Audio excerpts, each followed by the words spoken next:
Welcome to another edition of Talk City Greensboro, produced by GTN, featuring interviews and events happening around town. It's an easy way to stay in the know while you're on the go. Subscribe to Talk City on iTunes, Pandora, or SoundCloud so you can keep up with what is going on with Greensboro City government and beyond. I'm your host, Rodney Dawson, and a special thank you to all our listeners for taking the time to download the podcast and listen to the podcast and tune in each and every time we release. And we certainly appreciate that support, because we feel like we got some information that needs to be dispensed. And, I was trying to look up something. We are in February. We're recording this in February of 2026. And it's Black History Month. And we're going to talk about an event that's coming up. But I got to verify it. But I'm pretty certain I'm right. When I used to be on this committee, I found this information out. And you may know it because you're an Aggie too. Mm-hmm. Do you know the story of A&T's tie to Black History Month? There are several ties, Rodney. What are the ties? Well, the one I'm thinking of is Carter G. Woodson visited North Carolina A&T. He was good friends with the chancellor at the time. Okay. And they had Negro History Week.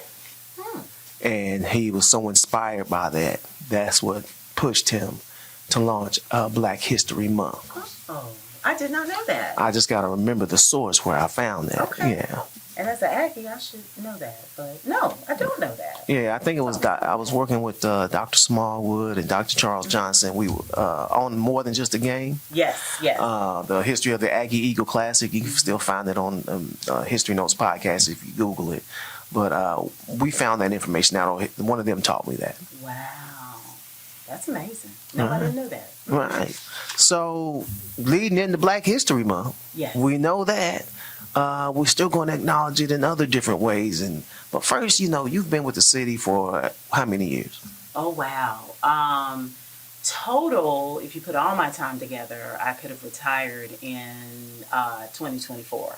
But I have been back going on 11 and a half years now. So all 11 and a half this time. Were you like a stablemate in the city of Greensboro at this point? I try to be. And I've never asked this. Every time I've interviewed you or talked to you about something, it's always been about that event. So I'm going to spend a few moments just asking you a couple of questions about you. Okay. That's all right. And I'm Rodney Dawson. I'm sitting here with Maria Hicks Few, city employee. What do you do for the city of Greensboro? Well, at this juncture in my city employment, I am the Deputy Director of the Human Rights Department. And that particular role has a lot of different hats that I wear. I have an internal hat where I am the EEO officer for the city. I also am over the employee engagement for the city.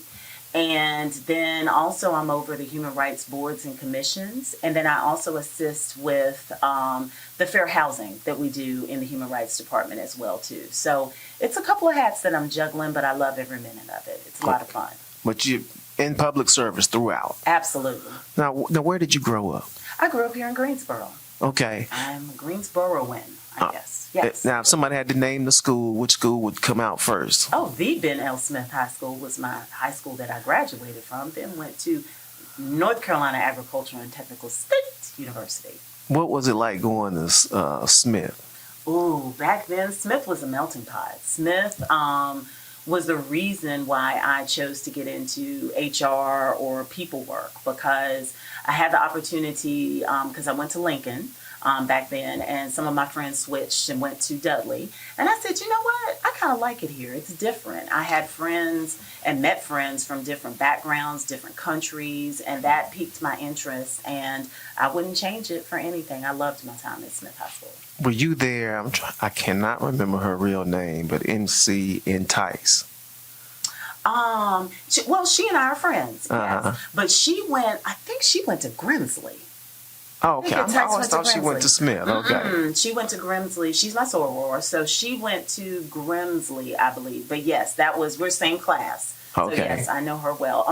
Well, we had Ama Allen. That's it. We had the rap scene back in the day. Oh yes. With the Busy Boys. The Busy Boys. Yeah. Yes, those were my peeps. That's right. Fanatic. That's right. I saw him not too long ago. It's been about 2 or 3 years Yes. ago. But he went on to produce a Michael Jackson album. He did. He did. Those were our local celebrities. Man. Right. So yeah, I loved it. Absolutely. So went on to North Carolina A&T. So along that path, what sparked you, or who sparked it?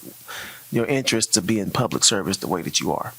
I think it was, it's not even I think, it was a few people, but the main person was Dr. Claude Barnes.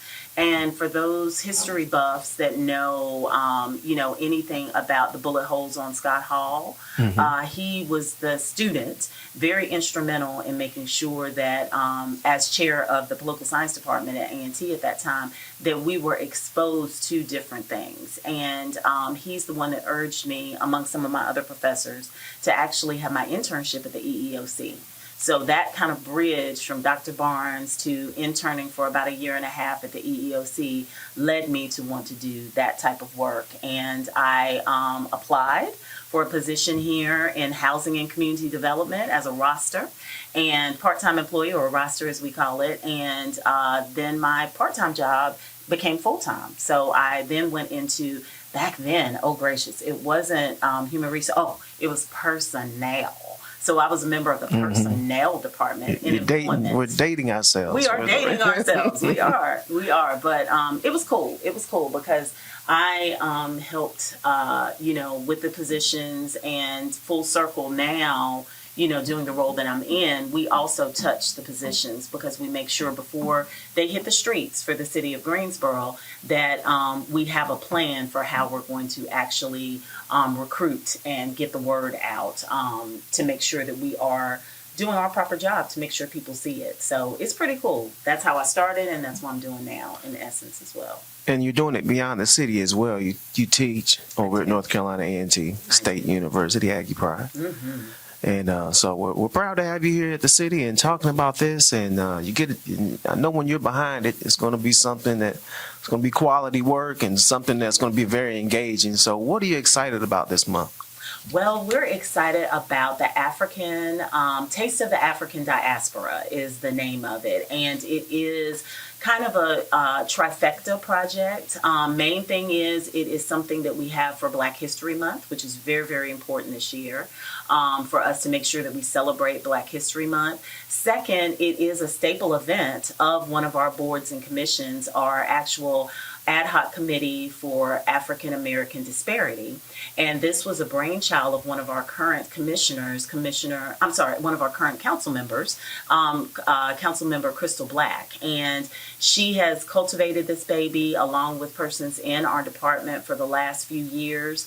And we are very, very happy to take it to the next level because we are actually focusing on African American caterers. And we have invited African American caterers in the Greensboro area so we can get folks to sample their food. So hopefully, go to their places of establishment, but also twofold. We also want to make sure that we get them linked into our MWBE program and our small business program. So we'll be meeting with them before the event starts to tell them about what it takes to become an MWBE, and ultimately, once we fully launch our small business program, hopefully get them in that as well too. Okay, We're excited. That's a wonderful mix. It's a great way to kind of combine the two. Absolutely. So it sounds like it's going to be a fun time. And I'm interested. It was founded by Councilmember Crystal Black. Yes. Charter kind of pushed it. How long ago was that? You know how many years it's been in existence? I believe, ACAD has been in existence about 5 years. So this has been about 3 to 5 years that we've actually had the diaspora. I want to say 4 times we've done the diaspora, I believe. And the beautiful part is it starts at the African American Atelier. And you will get to see the current exhibit and get a chance to look at the local art that is in the Atelier. And then head downstairs to the Van Dyke Center.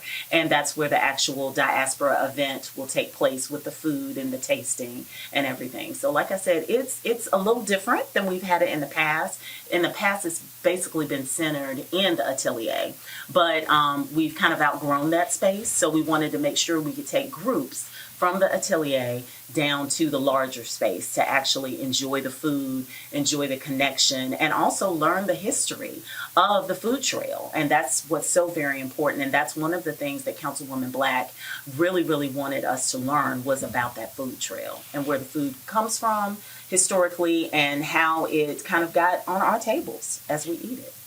We're talking with Maria Hicks Few. She's the Deputy Director of the Human Rights Department here for the City of Greensboro. And her many jobs, but now the event she's putting on, the Taste of African Diaspora, and it will take place will begin at the African American Atelier. Mm-hmm. Okay. And is it like a tour? It's kind of a self-guided tour inside the atelier. Then once we have our first group and people are ready to start moving, because the event will start at 5:30. So we're hoping to move the first group downstairs maybe at about 5:40 or so, and then take groups downstairs in groups of 10 or so, like that. Because right now we already have about 125 people registered. So wow. We were trying to cap it between 125 and 150.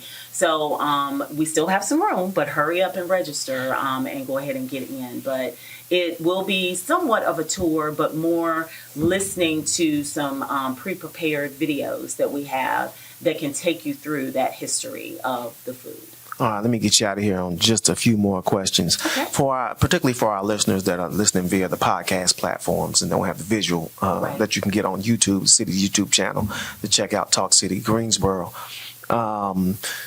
Describe the colors we'll see. Describe some of the foods that you'll be able to taste. Mm-hmm. We have right now about 10, possibly 12 vendors.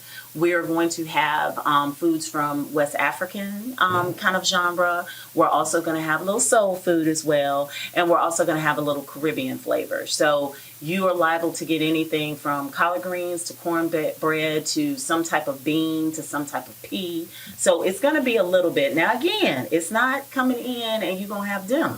But it's a taste of the diaspora. So it will be in about, a little 3/4 cup or what have you, and you can get those. Now we're asking, to get people through. If we do have any extras, they can come back for seconds like you do at the dinner table. We're just trying to get everybody through and get that taste of what these restaurants and these caterers have to offer.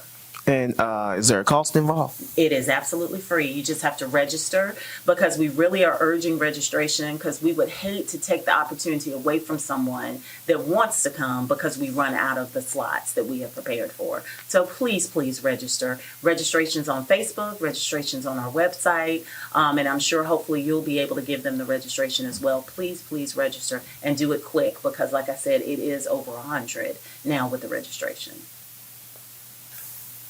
Okay, now this always confuses me, so I'm thinking it might confuse a listener out there. And then for those that aren't seeing this, that need to hear this, when you say website, are you talking about the city's website, greensboro-nc.gov? Yes, that is correct. And there are a couple of ways you can find the events. You can either look under the events tab and click on the 26, or click and browse through the month and the event will be there. Also, you can go directly to the human rights page on the city's website and the event will be there as well too. So it's a lot of different places and ways. Or you could just Google the title and it should pop up. Okay, we'll have the flyer posted up, and so, but like for Facebook, you can just go to Facebook, put in the City of Greensboro's Facebook page, and search. You'll find it, or the Human Rights Department for the City of Greensboro. Absolutely, and we always are looking for new subscribers to our Facebook page. So please go to our Facebook page or the city's page, and if you're not a member, please join. Okay. Okay, Maria, is there anything that I didn't ask you want to make us aware of? No, I just want to let everyone know that we are there. We are trying to continue to expose our community to culture, continue to expose our community to the events that actually happen in our community. So we are trying to still kind of carry on, and this is one of the ones that we are looking forward to and having a little fun. Now, this is in the evening, correct? It is in the evening. It starts at 5:30, and it's one of a series of 4. So we will have 3 more throughout the year. So hopefully I can come back and talk about the other 3 as they come out. Hey, absolutely. It's an open seat for you. Just let us know. Thank you. Thank you. All right, Maria Hicks Few. She's another event, the Taste of the African Diaspora. Did I say it correctly? You did say it okay. correctly. Did I say it nicely? You did. All right. She's been our guest here on Talk City Greensboro, and the next event's taking place, the Taste of African Diaspora, taking place at the Cultural Arts Center, 200 North Davie Street, downtown Greensboro. You can go to the website, as we mentioned, greensboro-nc.gov, and search for the Human Rights Department, and you'll look for the events calendar. You can also just put in that search on your Facebook or Instagram and find this information, and you can just listen to the podcast and pass it on to folks. That's a great way to distribute it as well. Thank you, Maria Hicks Few. Thank you, Rodney. I appreciate it. And thank you to our listeners. You can stay tuned in weekly by subscribing to Talk City Greensboro on iTunes, Pandora, and don't forget, you can download Talk City from SoundCloud. That's it for this week. Thank you for tuning in to Talk City Greensboro. Be sure to watch GTN, your official source for news and information about the city of Greensboro. GTN is available on Spectrum Channel 13, AT&T UVerse Channel 99, and Lumos 31. GTN also streams live on Roku and the city's website at greensboro-nc.gov.